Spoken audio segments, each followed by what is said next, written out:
So why is Samsung Quick Share not working? Well, there are more reasons why it could be the case, but first of all, there are the obvious giveaways. Like if you go to the control panel of your Samsung phone, make sure you have the Bluetooth enabled, make sure you have Wi-Fi connected, and then everything is set up that you are not like in the airplane mode, for example. But then I would go to the settings app of the device like this, and in here in the connections or in the connected devices below, you can see we have the Quick Share.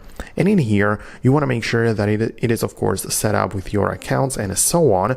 But most importantly, who can share stuff with you? And if you have set this to no one, then of course, Quick Share is not going to work. Or even if you share it to your devices or allow contacts only, then some third-party phones will not be able to see you in their Quick Share menu. So you just need to make sure that your phone is visible to others in order to receive stuff over Quick Share.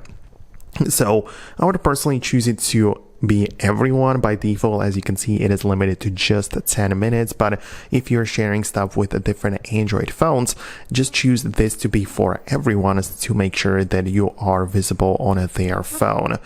And if this doesn't help, then there are only the other basic troubleshooting methods like restarting the device or making sure you are running the latest version of the software, because if there is a new update, make sure you install it to fix these like bugs and issues. But hopefully your Quick Share is going to work now. Definitely subscribe to Foxtecc so you don't miss anything important, and I'll see you later.